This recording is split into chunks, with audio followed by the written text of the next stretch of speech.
के सुभारती विश्वविद्यालय में यूँ तो लगातार प्रोग्राम होते रहते हैं। पूर्व में भी सुधांशु त्रिवेदी यहाँ पहुँचे थे, लेकिन इस बार खास तौर से जो मिनिस्टर हैं और मणिपुर से ताल्लुक़ रखते हैं, अब देखेंगे यहाँ पर राजकुमार राजन सिंह ये पहुँचे, एजुकेशन मिनिस्टर हैं।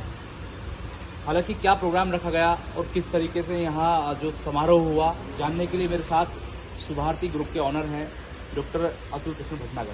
सर, ये तो लगातार प्रोग्राम होते रहते हैं, लेकिन आज का प्रोग्राम चूँकि मिनिस्टर साहब भी यहाँ आए थे, क्या प्रोग्राम था, थोड़ा सा इसके बारे में प्रकाश डालिएगा। हाँ, जय हिंद भैया जी। आज का जो प्रोग्राम था उसमें दो भाग थे।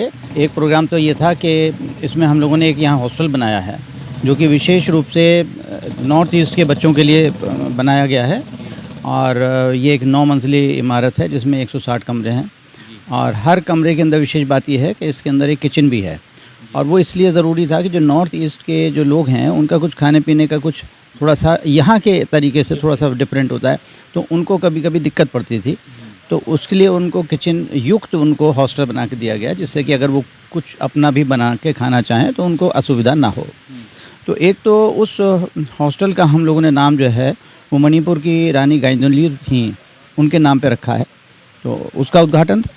और दूसरा, आज दो एक बड़े अपने अपने क्षेत्र में जो महान हस्तियां हैं, एक श्री सुभाष कुमार सिंह जी जो कि सूचना आयुक्त हैं, और एक डॉक्टर मिसेस श्रुति कक्कड़ जो भारत सरकार से सेवानिवृत्त हुई थी, और विभिन्न सरकारी जो कमीशंस हैं उसकी वो मेंबर भी हैं, और स्वामी विवेकानंद सुभारती यूनिवर्सिटी की चांसलर भी हैं। उनको हम लोगों ने मानद उपाधि, डी.लिट की मानद उपाधि हम लोगों ने यहाँ पर दी। तो ये पूरा कार्यक्रम इस प्रकार से था। अच्छा, मंत्री जी से मैं बात कर रहा था सर, वो यहाँ के बारे में उनसे मैंने जानना चाहा। मणिपुर से आए हैं, यहाँ के बारे में बोल रहे हैं कि बहुत अच्छा लगा, खासतौर से यूनिवर्सिटी के बारे में। अब उपवन आपने बनाया है शहीदों के नाम से, तमाम शहीदों के नाम मैंने खुद कवरेज की है, इसको लेकर भी बड़ा प्रसन्न हुए। और सर, क्या बात करके गए हैं, क्या कह के गए हैं? देखिए, सबसे बड़ी चीज़ ये है कि जो आज वर्तमान सरकार, जो हमारे प्रधानमंत्री माननीय मोदी जी भी चाहते हैं और वर्तमान सरकार चाहती है कि शिक्षा इस प्रकार की हो कि केवल बच्चे का ज्ञान एक पर्टिकुलर फील्ड के अंदर ही ना बढ़े, लेकिन वो राष्ट्रपरक होनी चाहिए, कि उसका जो एक पूरी की पूरी पर्सनैलिटी है बच्चे की वो डेवलप होनी चाहिए, और उसमें एक सेवा के भाव और देश के प्रति समर्पण के भाव होने चाहिए। अब ये किसी पर्टिकुलर सिलेबस का कोई सब्जेक्ट तो है नहीं कि कैसे डेवलप हों। तो ये सुभारती विश्वविद्यालय ने एक अनूठा यहाँ पर जो प्रयोग किया है वो ये किया है कि एक तो यहाँ पर जितने भी यहाँ पर कॉलेज हैं या बिल्डिंग्स हैं या सड़कें हैं या तिराहे चौराहे पार्क सब हैं, वो किसी न किसी महापुरुष के नाम पर हैं। यानी कि पूरे के पूरे आप देखेंगे जो भारत के जितने भी स्टेट्स हैं उन सब के किसी न किसी महापुरुष का नाम आपको यहाँ पर मिल जाएगा। तो एक मिनी इंडिया आप यहाँ पर देखते हैं। और दूसरा, हम लोगों ने, हमारा कहना यह है कि जो हम लोगों को आज़ादी मिली वो एक नॉन वायलेंट जो एक मूवमेंट चला, कहा गया कि साहब दे दी हमें आज़ादी बिना खटक बिना डाले, इससे ऐसे नहीं आज़ादी नहीं मिली है हमको आज़ादी मिली है। हमारे लाखों लोगों ने कुर्बानियाँ दी हैं, असंख्य लोगों ने कुर्बानियाँ दी हैं, और अंत में जो कुर्बानी दी वो आईएनए ने, नेताजी सुभाष चंद्र बोस के नेतृत्व में आईएनए ने कुर्बानियाँ दी। उन सब का मिला जुला स्वरूप था कि जिसकी वजह से हम आज़ाद हुए, और आज भी हमारे सीमा पर लोग जो हैं शहीद हो रहे हैं। तो ऐसी भी शिक्षा क्या कि जो हमारे शहीदों को नमन ना हो। तो पहले हम कहते हैं कि जो हमारा छात्र यहाँ पर पढ़ने के लिए आए तो उसको ये पता होना चाहिए कि तुम आज़ाद कैसे हुए। तो इसलिए यहाँ पर हम लोगों ने एक शहीद स्मारक और शहीद उपवन बनाया है, जिसमें कि समस्त जितने भी ज्ञात ऐसे लोग हैं जिन्होंने की कुर्बानियाँ दी हैं उनके नाम आपको मिलेंगे, और विभिन्न पेड़ उनकी स्मृति में लगाए गए हैं। तो ये चूँकि उनको, हमारे माननीय मंत्री जी को भी बहुत अच्छा लगा, और ये तो हम बहुत पहले से कर रहे हैं। ये जो सरकार की जो नई शिक्षा नीति आई उसके अंदर तो ये चीज़ अब आई है, हम तो उसके पहले से कर रहे हैं। तो ये माननीय मंत्री जी को बहुत अच्छा लगा। उन्होंने कहा कि ये तो चीज़ जो हम लोग कल्पना करते हैं कि विश्वविद्यालय में होनी चाहिए वो तो यहाँ पहले से है, तो इसलिए आज वो बड़े प्रसन्न थे। आपसे सवाल तो नहीं करना चाहिए, लेकिन फिर भी इतना बड़ा इंस्टीट्यूशन चला रहे हैं, लोगों को प्रोत्साहित कर रहे हैं कि वो पढ़ें लिखें और कुछ बने कुछ करें। सर, ये तो रही बात देश की सेवा का भाव है, लेकिन आज बड़ा मसला हो गया सर, पढ़ लिखने के बाद भी रोज़गार का बड़ा अभाव है। तो ऐसे में आप लोगों की तरफ से किस तरह की, पहले आपने एक होटल बनाया, मुझे लगता है कि आप पढ़ा भी रहे हैं, रोज़गार भी दे रहे हैं, लेकिन सर किस तरीके से देखते हैं इस चीज़ को और कैसे भविष्य में निपटा जाएगा? देखिए, अगर आप बेरोज़गारी की बात करें तो कौन सा ऐसा समय था जब बेरोज़गारी नहीं थी? कोई भी सरकार रही हुई हो, कोई भी समय रहा हो, बेरोज़गारी तो हमेशा ही रही है। और हम इस बेरोज़गारी का राग अलापते रहेंगे तो कुछ नहीं पा पाएंगे।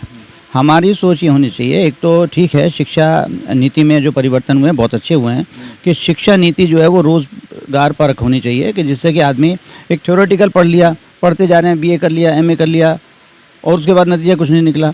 इससे तो जो थोड़ा सा जो टेक्निकल चीज़ है उसके बारे में आदमी को ज्ञान होना चाहिए। मैं तो कहता हूँ कि जैसे इंटरमीडिएट कर लिया, उसके बाद अगर आप कुछ मत करिए, एक अच्छे टाइपिस्ट बन जाइए। एक तो इस तरह की चीज़ें भी हम लोगों को ध्यान करनी पड़ेंगी।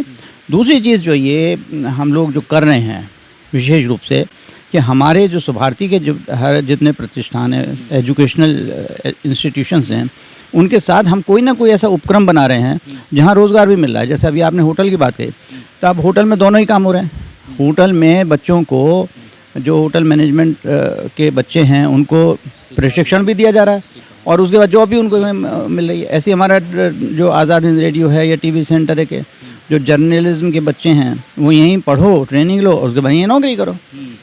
और फिर हमारा जो एम्फेसिस है वो ये है कि भाई नौकरी ढूंढने वाले मत बनो, ढूंढने देने वाले बनो।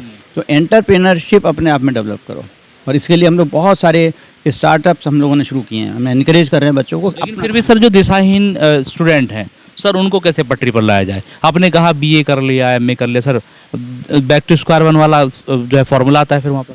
हाँ, ये बात आपकी सही है, लेकिन इसके लिए जैसे लगातार हमारे यहाँ काउंसलिंग होती हैं, लोगों को बताते हैं भाई इसके लिए जो काउंसलिंग के सेशंस होते हैं, ज़रूरी नहीं कि हमारे अपने स्टूडेंट्स ही हों। हम तो कहते हैं कोई भी आओ, हमारे एडमिशन लो या ना लो, सवाल इस बात का नहीं है। लेकिन आप हमारे जो विशेषज्ञ हैं उनसे चर्चा करो अपने जीवन के बारे में, आप क्या सोचते हो, क्या करना चाहते हो और क्या क्या आपके सामने विभिन्न रास्ते हो सकते हैं।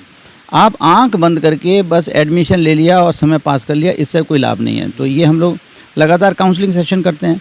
और अब ये हमारा तो देखिए इतना बड़ा देश है, इतना बड़ा समाज है, हम तो जो कर रहे हैं हम ये चाहते हैं कि उसका देखा देखी अन्य प्रतिष्ठान और अन्य संस्थान जो हैं वो भी ऐसा करें, तब जाके कवर होगा।